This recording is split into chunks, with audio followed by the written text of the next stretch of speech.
It's a destination. We are finally here.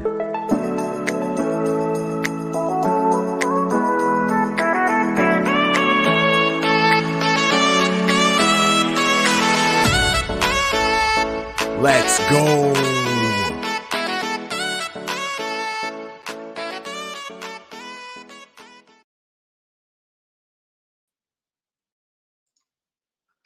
Welcome in, everybody.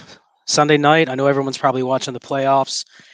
Thanks for tuning in for another live episode. Just want to let everybody know this one's going to be probably a little abbreviated, just given that my Bengals play in about 45 minutes. So I'll be jumping off here around 8:05, 8:10. So we'll probably go for about 40 minutes and take some questions up until then.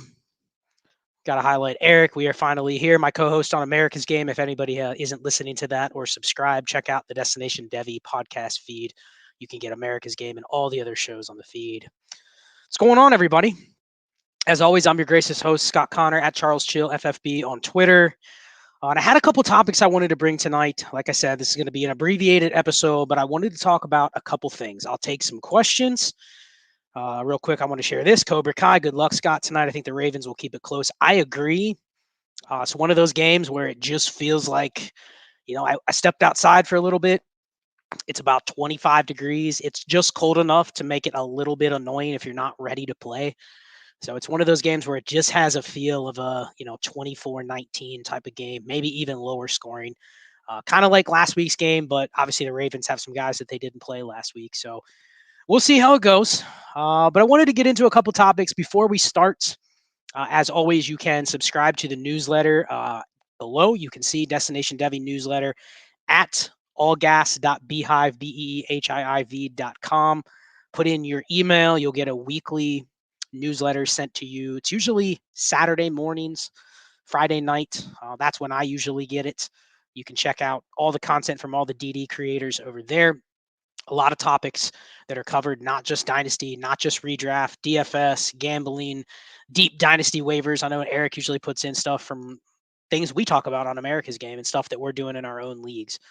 So check that out. Subscribe to the newsletter. I have some questions, but I wanted to start with this topic. I had two topics for tonight. The first one we did cover a little bit on America's Game the other night. We talked about wide receiver usage. I'll get into that probably in the last 10 minutes or so of the show. But I wanted to talk about the art of the auto accept trade block. And a lot of people go, what is the auto accept trade block? And how is it useful? So we're into the off season of the dynasty season, where it's now 2 months until there's really any new information. Sure, we're going to get Senior Bowl information. We're going to get some other data coming out after everybody declares. We're going to start getting more people diving into specifically the profiles. You'll see a lot of the analytics people do a lot of their work over the next couple weeks, next month or so. All that stuff will be hot and heavy on podcasts. Any dynasty shows, you're going to start hearing about the prospects, diving into the class, which is good. I mean, I'll be honest, even as somebody that plays in 20 Devy leagues, and obviously is consistently talking to a lot of really smart people when it comes to college fantasy and Devy, I'm still not even sure what I think about all the players. I still haven't gone through and done some of the things that I prefer to look at just from like a modeling standpoint and trying to predict how the market is going to react to some of the prospects. I don't even know that. I know last week I talked about the ADP we do over at Destination Devy, and it kind of gives you an idea of where some of the biases are. It's cool to track ADP consistently from a lot of smart people that are basically putting their opinions down all throughout the year before a player is coming into the league, before their college season starts, throughout their college season, and then now. And you can kind of see the opinions of players even before we have any information. You see the opinions of players that might not have even declared. And then you see the opinions of players once they declare. It's like, wow, a lot of people out there are talking about this guy as a second round pick. Nobody ever drafted him in the mock drafts. It's like, where did that come from? And then there's other players where we were consistently drafting in the late first, early second, mid second. Sean Tucker, Zach Evans. Those two come to mind immediately, where people still in our mock drafts are taking them in the top 15 or higher. And there's a legitimate shot that they are not top 8 running backs even off the board in this class. And you're going like, wow, those guys could be like 4th or 5th round NFL picks. Yet there's going to be a name attachment to those types of players that are not going to exist with other guys that get drafted higher than them. Think of like Isaiah Spiller last year. Think of guys like Pierre Strong last year. A lot of people liked those two pre-draft. And then vice versa. Someone like Tyrion Davis-Price.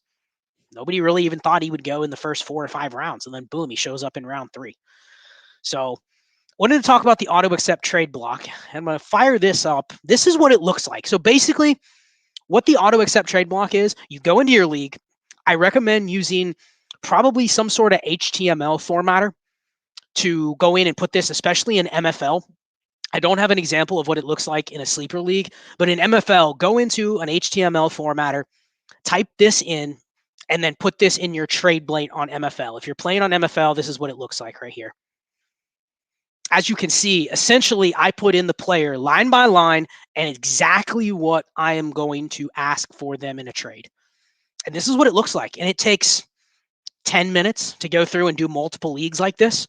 All you have to do is go through and figure out what the price is, update it, and then send it out to your league. If you use Outlook, especially, I send out an email to everybody in my league once I put this up there. And I basically just say, okay, new trade block, it's updated. I'll send a copy of the image to the league. If I use email, I'll send just a blasted email out to everybody in the league with a copy of the image. So if they don't check the trade bait or they don't get emails when a trade bait gets updated, they'll at least get an email. And it's pretty clear cut. You go in a league and you just basically figure out, a lot of times what you're putting here is liquidation prices. You're essentially going through and saying, what would I liquidate these players for based on my roster, based on my league, whatever it might be, and let everybody know what the auto accept price is. I don't care what team it is. I don't care where the team finished. I don't care if that 24 first is going to be early, late, mid. It doesn't matter. These are usually players you're looking to liquidate and you're very comfortable with what the price is. And it can be flexible. I mean, I have specifically in here a couple picks that are in a specific year, but you don't even have to do that. I think that's more for the high-end players. I think a couple of these players, Trey Lance and Tony Pollard, are higher-end players. So I was specific on what I wanted. But if you're talking about just a couple running backs, a couple fringe roster clogger receivers, a couple tight ends that maybe have a little upside, you can just put any third. You can put any second. You can also put Tony Pollard plus a third for a first, something like that. And then there's a couple comments in here about sleeper. So how do you do this in sleeper? For sleeper, all you have to do is go in and just update the player's nickname to whatever your auto accept price is. So it's easier to do on your phone. You just go right in and you put auto accept any third and you just update, insert Deontay Foreman's nickname, and you just change it to Deontay Foreman any third. And boom, it'll pop up on the homepage. It'll pop up in the chat and anybody can send you the offer based on that. So that's the art of the auto accept trade block.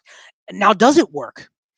First of all, I think the auto accept trade block works in specific leagues, but more importantly, I think it works in leagues where you have a lot of other managers that are always looking to get an edge. I found that there are times where the auto accept trade blocks will go up in my league, and there may be a situation where I buy. I see Eric in the chat. I bought a bunch of KJ Osborne shares from Eric last year. I talked about that on a prior show. I bought a bunch of KJ Osbornes from Eric for thirds last year, probably 3 or 4 shares, at least 3. Now, some of these were specific formats, but again, you know the formats where you're probably interested in putting KJ Osborne on a roster. It's probably a start 12 or, a 14-team start 11, something like that, or a best ball league. And that's something I'll talk about a little later with wide receivers. But the formats where you'd be interested in buying those types of players. Running backs. The auto accept trade blocks can be used during the season and in the offseason on running backs. It's very, very easy to go through and just say any third for this player. Sure, you can blast it in the chat, but sometimes in the offseason, just doing something like this will give somebody the time to go and look at it. And I think that's the biggest thing is, why does it work? We're humans. We like when we can get something. We like when we can walk in a store and we see the price. Have you ever walked in a store and you want something and you don't know what the price is? How likely are you to just go buy it anyway? Rarely. Rarely you are going to go up, take it to the checkout line, and just let them scan it. And you're already in the midst of paying your bill before you know how much that item is. Rarely are you going to do that. And it kind of works the same way in Dynasty. We'll put out in the chat, hey, Tony Pollard's on the block. Okay, well, for what? That's usually the first question. What are you looking for? Well, I don't know. I don't know what I'm looking for. You're the one that wants to make an offer. So this alleviates a lot of that. And sometimes you won't get any action. You'll put up an auto accept trade block and you get nothing. And probably it's because your prices are too high. The key, and I don't see him in the chat, but Ruben, if anybody's been in a league with Ruben Almada, Coast to Coast Dynasty, he usually is the best I've seen at pricing on auto accept trade blocks. He understands how to get deals done. And usually he will put players up on the block for, at best, what you would say their square price is. Sometimes he's even a little bit under.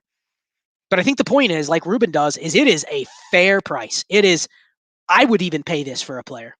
But for some reason in this specific league, I've decided that I'm going to liquidate for this pick in this range, and it's simply because this fits with what I'm trying to do. And I talked about it on last week's show. This is a perfect time of the year to throw up those auto accept trade blocks and basically try to liquidate for draft picks. Even if you're sitting there going, and I got a question here from Kugski. Slayton roster clogger with that drop. Yeah, I just saw it. Now, he's the type of player where you're going, okay, I may want to auto accept trade block a guy like Slayton simply because there's going to be a little buzz that he's going to hit free agency. There might be a couple other receivers that end up getting re-signed by their teams. Slayton's almost guaranteed to hit free agency. The Giants have tried to get rid of him for years now.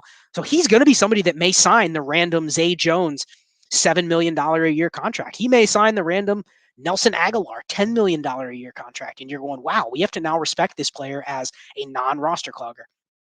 But you don't know that. He could also be a guy where there's no market. And he goes back on a modest deal somewhere, 1 year deal, and you're going, yeah, he's going to be the wide receiver 4 on another team. I think I'd probably go with the former, but there's a potential that it's the latter. So he's the perfect auto accept trade block. He's probably one of those where it's, I will give Darius Slayton and a third, get back a second. Because I don't think you're necessarily selling him for a second, but I could understand not wanting to sell him for a third. So that's the art of the auto accept trade block. Think about some intrinsic value that you might have by making these deals. Think about what you gain by turning a player into a pick. I talked about it a ton last week. I've talked about it a ton on prior episodes, but that's the key, is not putting the prices so high to where people are going to go, yeah, no way. And the last comment, sometimes I get some shit in my league chats. People are going, what is this? What is the auto accept trade block? And people will go, wow, I've never seen that before. But some people will be critical of it. And I'm just like, I don't have time for that. But at the same time, what are you critical of? I'm literally taking a price, opening up shop, and putting the price on it. If you don't like it, that's fine. And a lot of times it will be, oh, there's no way I'd pay a third for that player. Are you kidding me? No way I would pay a third for that backup running back. He sucks. You'll get comments like that. But really, if you don't like it, don't buy it. 95% of our lives, we see things that cost money or they cost time, and we don't pursue them because we don't like the cost. And that's fine. But just something you want to try. If you're looking for stuff to do in your leagues, this is something that you might want to try. Just see what you can get. See what type of deals you can get done. My goal is to do, at least like a dozen of these deals between now and like the Super Bowl. And they're just simply liquidation trades. So you can go through, think of the players. There are times where you want to sell higher end players, like I was putting Trey Lance or Tony Pollard on the block. And you probably want to price those really, really close to, if not a little bit below, what their market price is. If you're trying to gouge people, if you're trying to quote unquote sell high, it's not going to work. This is more of, I've identified a guy like Trey Lance. I've identified a guy like Tony Pollard. I'm willing to make a bet, or in my case, I have 50 plus leagues. I'm willing to make like a diversification bet. Hey, I have 9 shares of Tony Pollard. I don't want 9 shares of Tony Pollard. That's too much for a running back heading into free agency. So let me get rid of a couple of them. And the auto accept trade block is a great way to do that. So I have a couple questions. We'll do a couple questions and then we'll get back to the wide receiver usage. But I wanted to throw some questions up here just before we move on to the next topic. Tom put a question in there earlier. Thank you, Tom, for the question. You have mentioned in prior episodes that you recommend based on data to play wide receivers in the flex positions. I was wondering if the recommendation changes if there is a tight end premium or a better or a spot start running back. So basically, if there's tight end premium or if there is a spot start running back that you want to play. So here's what the data says. And I talked about this on my tight end roster construction series where I mentioned the viability of tight ends in the flex. In 1.5 premium, the viability of tight ends in the flex is pretty slim. Meaning unless you have like a top 8-ish tight end, you really don't want to flex them. Now, If it's on the fringe, it ultimately ends up probably being a coin flip. If you have the tight end 7 or tight end 8, you can probably say I'm going to flex them, but you've probably already designed your team around flexing them. And I talked about it on that episode. If you're doing a startup and you draft, say, Kyle Pitts, it kind of makes sense to go back and draft like Dallas Goedert or TJ Hawkinson. Because really what you're doing is you're squeezing out everybody else from potentially matching your scarce positional advantage that you've already paid for, right? And you get the extra bonus of being able to flex them based on their historical production with relative comfortability in your flex spots. So sure, they may not outscore the receivers that you could necessarily play there, but you've gotten a little extra benefit by saying, okay, there's only 9 tight ends that I think are going to be like starter caliber flex worthy tight ends. And I have 2 of them, which means that is one less team that can match me week to week, or even in best ball, that's one less team that might be able to match me. And I've gained a little extra advantage. So if the flex viability is like 50-50 around that tight end range, tight end 8, tight end 9 range, then I've gotten a little extra advantage. Then in that case, you would go with the wide receiver. Anything lower than that, 1.5 tight end premium, not really interested. The math says you really never want to flex tight ends. If you are, it's not that you can't. It's not that a tight end can't put up a flex worthy week, but in 1.5 premium, you don't want to design your team that way. So there's a big difference between how I'm going to roster construct and then what's optimal. Optimal could be, well, there could be a bunch of injuries at wide receiver. You could have tight end 15 come out of nowhere and he puts up a tight end 6 year, like Evan Ingram, for instance. Okay. So your math was a little wrong. There is some variance that takes place, but you don't want to design your team around, hey, I'm going to draft a bunch of tight ends because it's 1.5 premium. 1.75, that moves down to like tight end 11-ish. And then anything more than 1.75, so like 2 PPR, then you're getting into where you can almost comfortably flex any of the top 15, top 18 tight ends. So that shifts your roster construction over to, hey, I can now almost draft tight ends at the same rate as wide receivers. In fact, I can probably draft them more aggressively because what will happen in a startup is people will see the names and they'll see the name Cole Kmet and they'll go, well, I don't really like Cole Kmet. And in 2 PPR, yeah, it's 2 PPR, but I'd much rather draft Rashad Bateman. Something like that. I'm just throwing out an example of a receiver that's like a wide receiver 3 in value. People will just continue to take the receivers because of the perceived longevity or positional advantage, and they'll ignore the tight ends. So the name cachet will drop off and the tight ends will slide. So actually in those 2 PPR leagues, you can take advantage of that in startups and you can end up basically getting a ton of tight end value with flex viability. And then last part of this, I know this is a long question, but Tom, with running backs, so running backs in PPR, it's tricky because if you're going to build your team around kind of like a hero RB setup, then what's going to happen is you are just by circumstance going to have a ton of running backs on your roster. Now, sometimes you're going, man, I'm searching every single week for one running back I can play in my RB2 spot. Like I don't have any to play. Then you might have some other teams where it's like, well, I have 5 running backs. I have 5 running backs based on whatever ranking system that I use, whatever the matchups say. I have 5 running backs that I could justify as like top 24 plays this week. And then what do I do? So there are times, and the flex viability of a running back in a full PPR league is still pretty high. It's not as high as wide receivers. So historically, I looked at the last 5 years of data. It's usually around like 55 to 56% updating for this year for the wide receivers. So the receivers actually fell a little bit this year because I talked about earlier where the running back scoring this year in the middle, like in the flex range, is actually higher. And the receiver scoring this year in that range is a little bit lower. But there's more receivers in that range. So it kind of balances out. So if you're following me, basically like 56% of the time-ish, you want to start a receiver in the flex, which makes that the dominant way to build your team, which is why I always say, find your threshold, build enough receivers around that idea that you always want to flex a receiver, but it doesn't mean you might not hit on rosters where you go, wow, I have 3 receiver injuries and 2 of them on bye. And instead of going out and trying to add a receiver or swap a receiver, I can play an extra running back here. Because maybe I hit right where I have 5 starting running backs in a given week. Okay. There's been many times where you'll play an extra running back in the flex. I know Jordan McNamara talks about this a lot. He's more aggressive than me. He's on the, I want to start a running back in the flex all the time. Now, part of that is we think running backs are easier to predict from week to week. I don't necessarily think that's the case. I definitely think the spike weeks are going to come from the receivers that are hitting certain metrics when it comes to like market share and air yards. Like that's where I want to bet on a spike week. If I have a wide receiver 3 that might have an average matchup, but he's got a 21% market share on the year and 38% of his team's air yards, I'm going to play that guy in the flex. If somebody is going to get me a 28-point game, it's probably going to be the wide receiver over the running back, especially if you're talking about starting the backup running backs like the Zonovan Knights, the Chuba Hubbards. Sure, those guys on volume, maybe a couple catches, a touchdown, they can get you 18 points.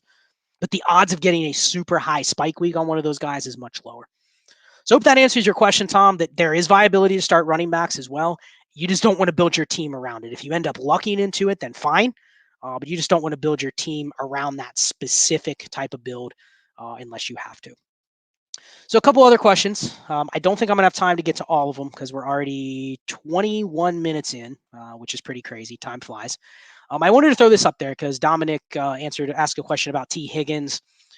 So obviously, T. Higgins is a free agent after 2023. We've seen some receivers not necessarily force their way out, but make some noise to the effect that, hey, if they're not going to get a long-term deal, the team may consider trading them. Hollywood Brown did it. Now, Hollywood Brown was on a first-round contract deal, so he actually didn't hit free agency for 2 more years when he was traded to Arizona. We know A.J. Brown did it. He was up for a contract, didn't get it, got traded. A couple other guys. I mean, they mentioned Deontay Johnson being one of those guys that may not resign. He ended up doing it. Terry McLaurin, same thing. He ended up re-upping. DK Metcalf, same thing. Ended up re-upping. If I had to bet on T. Higgins, so here's my thought, and this isn't just me being a Bengals fan. I think the Bengals will lean towards keeping their offense together more than they will keep their defense. And that's just a gut feeling. They are going to lose a lot of guys on defense after next year. There's a couple that they're going to lose this year. So they're going to have to draft the heck out of defense. Because right now their defense is, I'd say, slightly above average, but there's a lot of guys that were basically either free agency deals or guys that they drafted that they haven't had to pay yet. So guys like Logan Wilson, guys like Eli Apple, guys like Jermaine Pratt, obviously Jesse Bates. We all know the story about Jesse Bates. Then you have some other guys that have outperformed their contracts. DJ Reader, Chidobe Awuzie, Trey Hendrickson. Those guys were signed for really good deals in free agency, and they're going to hit free agency again. One thing the Bengals do is they do not sign guys on third contracts. If you've noticed, every one of those guys I just mentioned that was signed in free agency, their second contract. So they are specifically, and this comes from their GM, they're specifically looking for guys that are still in their prime on their second deal. And what they do is they pay the guys, and they will pay them throughout the life of their contract. That is not a team that cuts guys early, ever. The only guy they've cut early and under this GM in the last 6 years has been Trey Waynes, and he was just a complete bust. So I think what's going to happen is they are going to want to pay T. Higgins. And they can pay T. Higgins a 3-year deal. I think DK Metcalf is exactly what they're going to do with T. Higgins. DK Metcalf signed a 3-year deal, which means he can hit free agency again at 27. Now, T. Higgins is even younger. T. Higgins will get hit free agency again at 26. So I think what happens is they sign him to a 2 or 3 year deal, probably a 3-year deal, something in the same range as DK, something in the same range as DK or DJ Moore, 3-year, 60, 70 million, something like that. And that contract won't really hit the cap hard it'll hit the cap pretty hard earlier. And the Jamar Chase and Joe Burrow contracts won't actually hit the cap until 2025 and 2026 because those guys will still be on their rookie deals. So I think that's what the Bengals will do. They'll keep Higgins. They'll let a lot of their defensive players go. Almost half their defense is going to walk after next year, but they're going to try to keep Higgins, Chase, and Burrow together, I think, for the foreseeable future. So from dynasty perspective, if you want to move him based on that, fine. It's kind of hit or miss. You could move him based on the fact you think he leaves and goes somewhere better. I would argue he probably won't go anywhere better. Sure, he's not as good as Chase, but he's tied to a top 5 quarterback. And he's already produced top 15 numbers back-to-back years. So this isn't really a guy I'm okay, I hope he goes to the Bears and gets more targets, because unless the quality of the targets goes up, I don't think his fantasy numbers are going to be much better. So good question, but I wanted to address that just because we get a lot of questions about T. Higgins. I see a lot of people saying, they're going to trade him in the offseason. I don't think that's going to be the case. Unless he comes to the table and just demands, I want $30 million a year or something like that. Otherwise, trade me, AKA just trade me somewhere else. I think they do everything they can to re-sign Higgins. So thanks for the question, Dominic. I had a few others I wanted to pop in here. Vince, appreciate it. $5 super chat. I'm going to have to go back and find the first two questions. Give me a second. Let's see. Here we go. So first part. Sorry, I didn't get all three of these, Vince. First part, 12 teams, start 10. Fields, Lance, A.J. Brown, DK, Garrett Wilson, T. Higgins. No running backs, no depth. You have the first pick, 4th, 9th, and the 201. So you have 4 top 13 picks. Obviously, the plan is to trade down, but having even in the event that I can't, looking at roster construction, in your opinion, at what point does the need to fill out threshold wide receivers outweigh potential starting RB2? Example, wide receiver 1 in the class versus Gibbs at 104. So good question. This is a pretty loaded one, but I think the idea is you right now have what I would say 4 high-end threshold receivers, right? Like you have 4 receivers that I would say are all in the top 15 or better, and a couple of them that a lot of people have in the top 5, top 6. So A.J. Brown, Garrett Wilson probably in the top 8 to 10 for most people, and then DK and T. Higgins, top 15, easy. So you have 4 pretty high-end receivers. So you have a couple options. Obviously, if you're trying to add up how many running backs you need, plus getting to the threshold receiver limit, and usually I recommend around 7 or 8 if you're talking about like a 12-team start 10. So obviously you don't have enough receivers. You're probably also looking at a draft pick where you're going to draft at least 1 receiver as well. Now, you mentioned Gibbs, and you mentioned kind of where do I draft Gibbs versus where do I draft receivers in the draft. I don't know yet. I know you're taking Bijan at 101. This is the exact type of team that's perfect and the most dangerous team that has a 101. Is you already have what could be decent quarterbacks, you already have some good receivers, and you're adding Bijan. It's already kind of like a quasi-contending team, or what could be a quasi-contending team. You're adding Bijan. Everything else, I think you can go either way.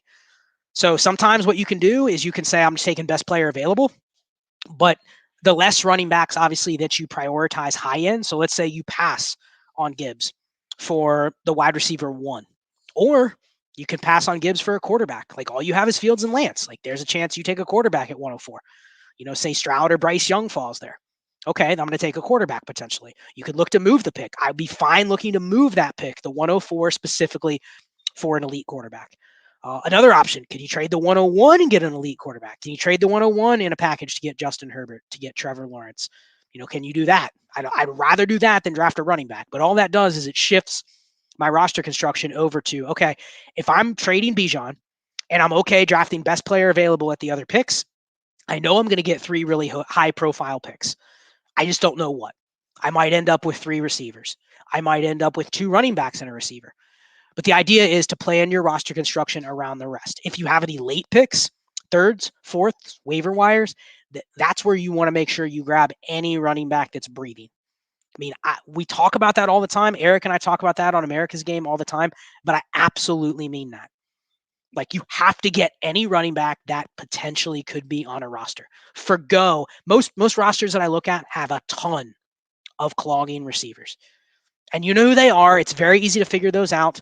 And I'll say this, maybe next week I'll do an episode with the wide receiver data. I'm not going to be able to get to it tonight because we're almost at 8 o'clock. But I'll do an updated episode talking specifically about wide receiver usage. I've created a new model that I'm going to spit out and talk about the difference between some of the cloggers in best ball and some of them in lineup leagues. And it'll be really easy to kind of go through and figure out where you stand with some of those players. But ultimately, I think you're looking at just making sure your roster construction fits where you know it needs to be. Head in that direction. I am not scared ever going into a season without running backs, right? Like if there's going to be a spot where my roster construction isn't right on a team that I think can win, I'm fine having it at running back. I am fine starting literally like Jordan Mason in week 1. Whoever the backup running back on the worst team in the league, I'm fine starting that type of player if I think they can get a dozen touches. So that's how far down you can go. I'm never scared to take a season or take a team into a season with running backs like that. So just keep that in mind. You're probably going best player available with all of your picks. So appreciate that super chat, Vince. A few others before we go. Already took the T. Higgins question. Here's one. We already talked about this auto accept, but fly meat wad. Isaiah Hodgins, an auto accept candidate in a shallower league. Any second and he's gone. Yes. And just to expand on that, it isn't even about the name Isaiah Hodgins. If you are in a 12-team start 9, 12-team start 10, think about what's going to be easier for you to color up to a better asset. And sometimes it takes multiple steps to get there. Like you are probably not trading Isaiah Hodgins for a player. You're not adding a second to Isaiah Hodgins to get a player that you think is going to be a starter in a start 10. But if you can auto accept a player like that, even for 2/3 in a shallower league, a start 10, I'd take 2/3 for Isaiah Hodgins if you could get it. Because what you can do is you now have two pieces that are not dependent on a player's opinion or a team's draft or free agent signing. There's no sort of subjectivity to that player anymore. It is a draft pick. I have a much better shot of taking a third and adding it to a second to get a higher second. 2/3 adding it to a second to get a late first. Something like that. I'm not saying that'll come available, but that's why you liquidate. So yes, it's not even about Isaiah Hodgins. It's about anybody that's kind of in that range. And I'll talk about it more. I'll do the episode next week where I talk a lot about specific names. Take the pick. Simply take the pick. Even if in 6 months you picture yourself going, damn, why did I take a second for Michael Gallup? He's the wide receiver 2 on Dallas. I should have never sold him for a second. It wasn't a bad process. The bad process was maybe holding on to the second and not seeing what else you can do with it. But until you have the second in your pocket, there's no way to know what could you have done with it. How many times have you been in a rookie draft and it's like, I'm looking to move down? Well, what do you want? You want Michael Gallup? No, I don't really like him. Okay, well, why don't you like him? You can't go back and forth and convince somebody to want or like a player that they say they don't like. But hey, I got a couple extra seconds to throw in. Okay, at least you can get to the table. They may not take your deal, but you have a much better shot at getting to the negotiating table and allowing them to hear your pitch. When you're trying to pitch a random player, if they don't like the player, then it doesn't matter what the player's value is. The liquidity of that player is almost zero.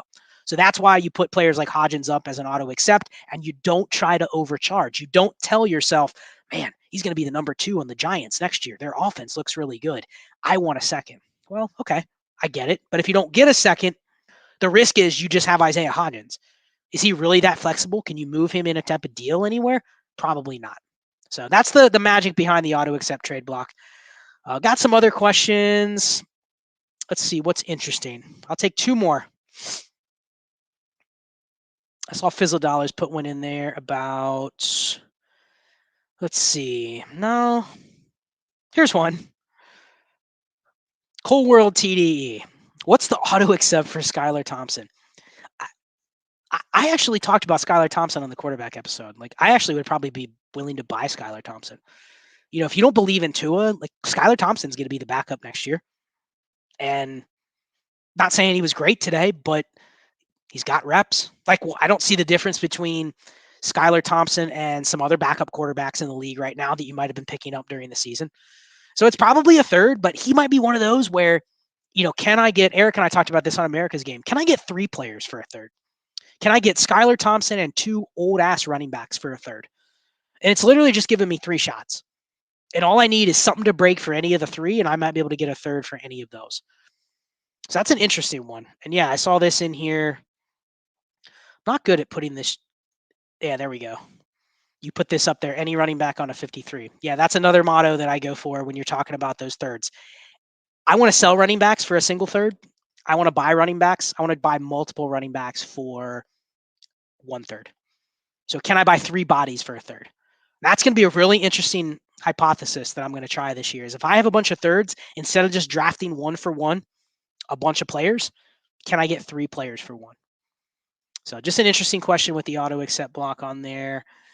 Let's see, 2 more questions and then we'll roll. This one was in there from the beginning. I got to give a shout out to Texan Wolverine. He was in here about 6:30, an hour before the stream, and had this question in there. So he says, half PPR, super flex, start 9, 4 receivers max. Have 5 top 15 dynasty receivers. T. Lamb, Wilson, London, DK. Can likely draft 1 at 105. Need more than 6. Try to tier down. No. I think 6 is the magic number. You could potentially go to 7, but here, it's start 9, and it's half PPR. So if you do the math, the flex is going to be more heavy weighted towards running backs, right? It's more like 50-50 and a half PPR. So essentially, you don't need a wide receiver for every flex. And then obviously, you can only start 4 max, which means you only have 1 flex. So basically, you probably are good with 6. So I think you're good if you draft another one. Another idea would be, can I tier down off of 1? Probably the one on that list that I'd be willing to tear down on would probably be T or Drake London or DK Metcalf. Can I tear down one tier? Can I get a guy like Jerry Jeudy? I know I talked about Jerry Jeudy a lot last week. Can I get a guy like Jerry Jeudy and pick up a 24 first and I'll give back a second? Something like that, where I don't think there's a big difference between the receiver production, especially at my wide receiver 5 or wide receiver 6 spot, but it gives me an extra shot at what could be an elite startable asset in a start 9. So it's, can you tear down to like very, very fringe starter range and pick up a first and second swap? I'd be comfortable doing that with probably DK and T and maybe Drake London, maybe Garrett Wilson. It really just comes down to who does the person in your league want. So good question. I think you only need one more max. So whatever way you can get there with getting the most value, good luck with that one, Texan Wolverine. And then last question, we'll end it here. Blake, 10 teams, start 9, Superflex, half PPR, Jacoby Myers and the 105 or George Pickens and the 201. Easy for me, Jacoby Myers and the 105. Give me the higher pick. I know it's only a 10 team, so I don't value the quarterbacks as much, but it's a league where there's only 90 starters. So 12 team equivalent, that's only like start 7.5-ish. Very shallow. So I'd much rather take a shot on there being a running back there at the 105. I assume somebody will take a quarterback. Maybe multiple teams will take quarterbacks. You're sitting there, either the RB3 or the RB2 on the board or the wide receiver 1. And I'd much prefer that over George Pickens, especially in a start 9. That 201 starts to slide outside of startable range at that point, just by the math. The startable range is probably near the end of the first round in a start 9, especially in a 10 team. So it's even shallower. So yeah, give me the 105. Listen, Jacoby Myers and George Pickens, I wouldn't be shocked if over the next couple of years, Jacoby Myers just literally produces the same as George Pickens. So you're really not even taking that big of a loss. You're taking 2 receivers that are probably outside startable range, and you're essentially swapping a pick inside startable range, and you're getting that for one that's outside of it. So good question, but that's one of those where you just use math to figure out the trade value. So that's it. I know I went 40 minutes. I promise I'm not going to go longer. I did say it would only be about a 40-minute show. A bunch of people in here that came in here. Appreciate you. Adam, 4D Chess, check it out. Got to give him some props right here. Right here. Sporting the South Harmon pullover. Appreciate that, my brother. A couple others. Dynasty Barry said, what's up to Adam? What's up, Dynasty Barry? Check out, if you go to the Patreon, patreon.com/allgas, you get all Dynasty Barry's warp and his ADP. Been a really valuable resource for everybody in the community. So with that, I will go ahead and sign off. Next week will probably be a podcast. I want to do another wide receiver dump where I talk all about the wide receiver usage. I really want to hit specific players, talking about roster cloggers. And I am going to talk both lineup and best ball because it's different. It's obviously different. There are roster cloggers in lineup where you get to best ball and you go, damn, I kind of like that player. He's going to give me 3 spike weeks, 2 spike weeks. Lineup, you're going, man, I'm going to cut that guy. He's a roster clogger. If I can't get a third, I'm going to cut him. So I'm going to talk about that for both formats. So stay tuned to that next week. Appreciate everybody in here. Saw another one, Tyler Pello, Scott Connor, Deep Dives Dynasty like no other. Appreciate you, my dude. Next week, wide receiver episode. About to go listen and watch the Bengals game. Hopefully they can get it done tonight. Setting up a showdown with Buffalo next week. I don't want to jinx it, but hopefully it gets there. With that, I'll sign off. Check out the newsletter, allgas.beehive.com. Subscribe, put in your email. Check out all the other content on the Destination Devy radio feed, podcast form, YouTube, wake up show on Monday and Wednesday. Check that out. Going to be a lot of prospect talk and draft talk coming over the next month or two. And then obviously over in the Patreon, you get Ray's weekly film breakdowns. For the roster construction nerds, I mentioned this on America's Game, and I'll mention it again here. Ray is able to go through and kind of break down the running backs that we need to know how to break ties with, right? Like that's going to be the biggest thing I'm going to learn over the next month or two in the Discord is these running backs that are going to be 2nd, 3rd, 4th, 5th round picks. I want to know which ones are good, which ones aren't. Forget about their draft capital. We assume they're all going to get lumped together draft capital, but that really kind of helps me get an idea of if I want this guy or not. And then obviously we'll get measurables and all that stuff later. But check that out. Patreon.com/allgas. Join the Discord. And yeah, Barry, let's go Bengals. So with that, I'll go ahead and sign off. Appreciate everybody. We'll be back probably in a couple weeks for another live stream. And until then, enjoy the podcast next week. This will come out on iTunes tomorrow and podcast platforms tomorrow to listen to. and Hude. I'll go ahead and sign off. Be chill.